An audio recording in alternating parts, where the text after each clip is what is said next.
プロデューサーくん、最近はどうですか？プロデューサー科でお友達はできましたか？もう先生以外でです。もちろん君とこうして昼食をとる時間は私にとってもかけがえのないものです。ですけどね。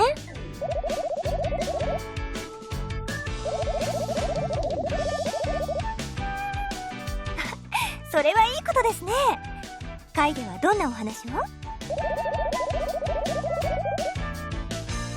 ふむふむ。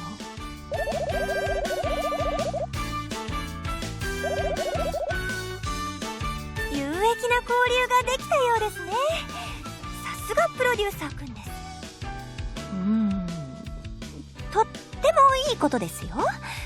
いいことなのですが、仕事と関係のないお話はしなかったんですか？たわいのない雑談です。趣味とか恋愛とか。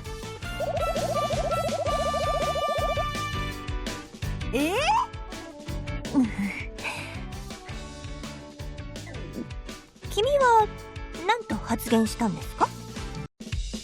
プロデューサーくん、今日のアイドル業界においてプロデューサーはとても特別な肩書きになってしまいました。その職務は多岐にわたり、特殊な技能を求められる場面も少なくありません。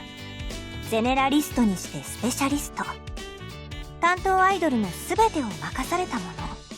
アイドル科の生徒たちの中にはプロデューサーをまるで何でもできる超人のように思っている子さえいます。ですけれど、そんな現実離れしたイメージは君たちの先達が積み重ねてきた実績から生まれたものなんですよ。プロデューサーくん、君たちプロデューサーは担当のアイドルの前では頼れる超人でなければなりません。どんな問題であろうとパッと消してしまえるような担当アイドルにとっての魔法使いになってください。たとえそれが不利だとしてもです。いいお返事ですね。プロデューサーくんに10点追加しちゃいます。で、これはその食欲の秋と言いますか。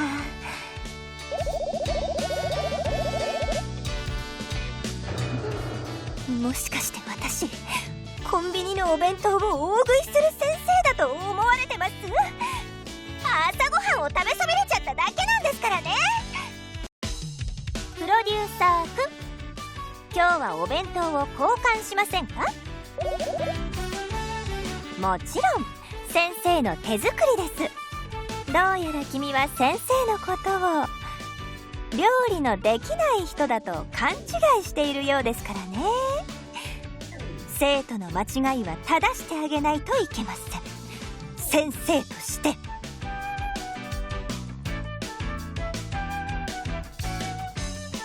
いいですか、プロデューサーくん。プロデューサーたるもの、アイドルのために栄養バランスのいい食事を作れなければいけません。今日は先生のお弁当をお手本にして学んでいってくだ。あれ？ほなかなかいい腕をしていますね、プロデューサーくん。